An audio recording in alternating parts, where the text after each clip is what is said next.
Hey fam, back with another video. This time we are going to talk about how me and Justin learned Japanese. I will start first since I started my journey before college.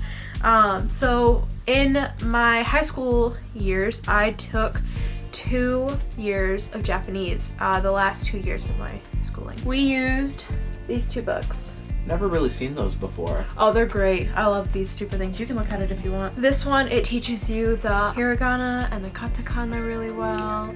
And it teaches you sentence structure very well. These are what helped me. This, along with my Japanese for Young People book, like the textbook book, you use it in unison with these. I'm not gonna lie, I kind of have a little PTSD from it. Yeah, I feel you on that one, Chief. Moichido. I wanted to say EA, but I know it's true, so bro, me and Justin have this thing where we look at each other and we go, wow, and it means like, wow, how beautiful the ocean is, like, or whatever. Just, I mean, what happened during our class is we were trying to say like, oh, what a beautiful sea. Our sensei just went around the room and asked everyone to like say the line to make sure that we knew how to say it. And everybody, like a lot of people in the classroom were like acting like that they were like the waves of the ocean. They were like, shh, shh. It was clown. Trying to give everyone a little bit of luck, I think. And it just had like a little comedic effect. It was real clown bleep. Wait, how did you find out, like what got you into Japanese? Manga. The language and just manga? Manga. I'll go into that in a minute. But first of all, the first thing that you need to learn if you're going to be learning Japanese would be the hiragana, and this is the chart for it, and it is very helpful that you learn that. And then the second one would be the katakana, and that's in the back of this Genki book. So I highly recommend this Genki book. It's, you know, a little pricey, but it's definitely worth it if you're trying to learn. But I would say this, I would definitely learn hiragana and katakana before you ever touch kanji. You're not gonna even know what it's gonna say. Definitely learn those first.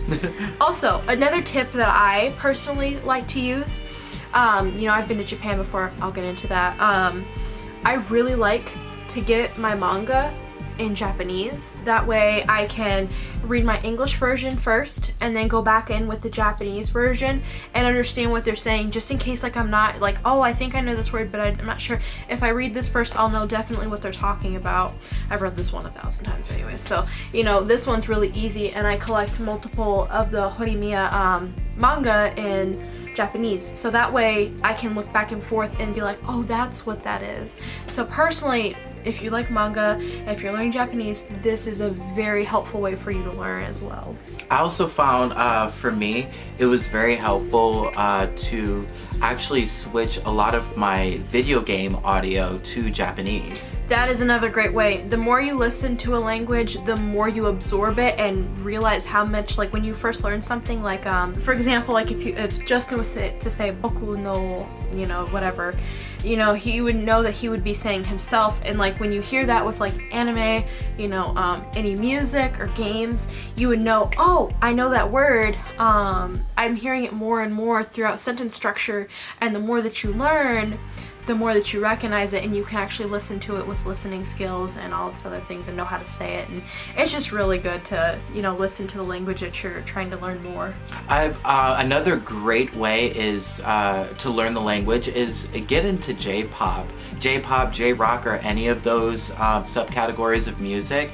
It will help you. Like I have multiple artists that I listen to, like Minori Chihara, Ali Project, Nana Mizuki. Every time I listen to them sing, the words that beginners often use are quite frequent in their lyrics. Like the more you listen to it, the more you are familiar with it, and the more likely you are able to repeat it and be fluent in it. What got me into the culture was when we were younger, me and my sister, we lived in Germany, and my dad, he had seen Sailor Moon at his local video store. Those don't exist anymore. Yeah, he saw them, and my other family member really liked them. So he was like, oh, maybe the girls would like it. And he brought home Sailor Moon. That's what we would watch with our dad. We watched the movies all the time. We watched the anime all the time. You know, he got me started into anime because he would bring those home and we would get to watch them. You know, he'd get them from the PX, things like that.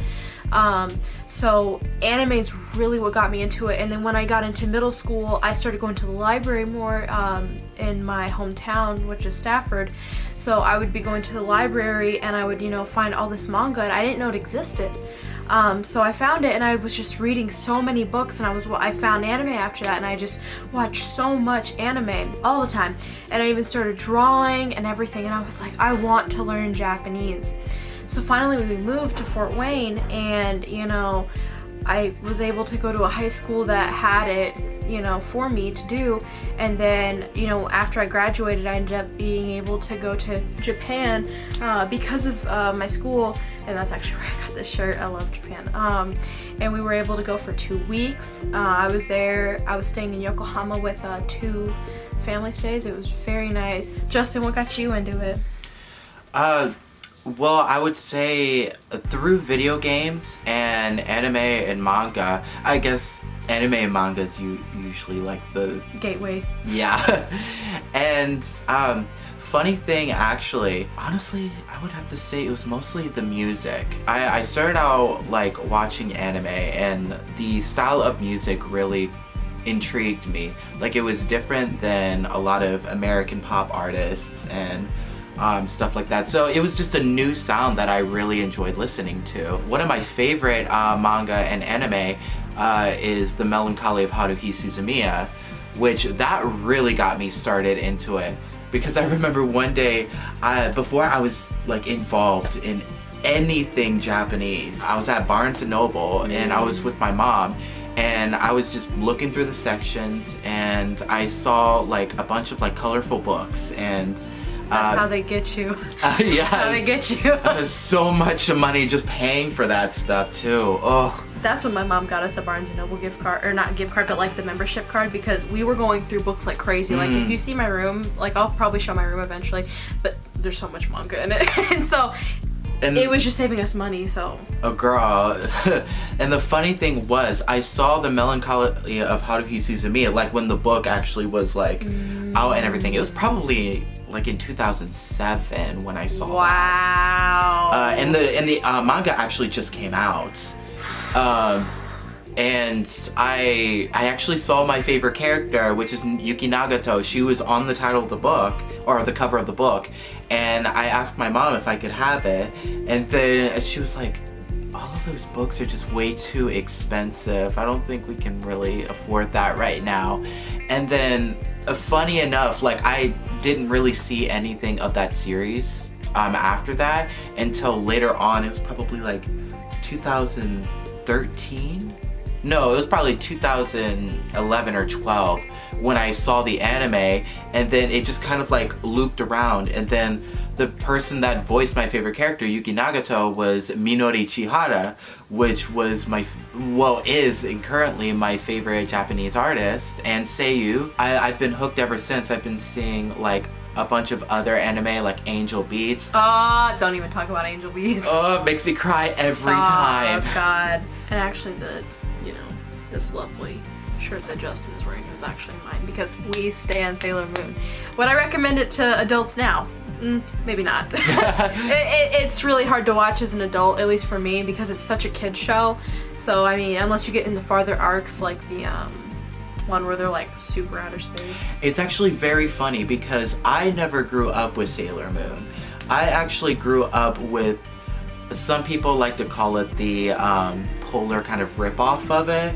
It was Tokyo Mew Mew. I never heard of that. You never heard of Tokyo Mew Mew? Mm-mm. Basically, it's another magical girl anime, and every time I hear magical girl, that's all I see in my head is the. And I used to actually watch it like on the Fox Box or 4Kids TV. I know, 4Kids TV. But it was nostalgic from my past, and Tokyo Mew Mew was on it, but it was the English dub version, so it was Mew Mew Power. And it was basically about these, all of these girls find out that they are superhuman and can transform into a magical girl, and usually they would transform into like some sort of animal that they were infused with. What the heck? It's kind of weird explaining it, but if you actually like watch it, yeah, I get, yeah. Sailor Moon and Tokyo Mew Mew are actually very similar, so we were kind of on two opposite ends of the spectrums on magic that. girl. God. That's all I have to say about my love for Japan. Do you have anything else you want to add? That's pretty much all I can say right now, so. If you want to know our anime recommendations or more about my trip in Japan, just leave comments and I will get to that. Oh God, I hate it that I keep doing that. Bye. Bye.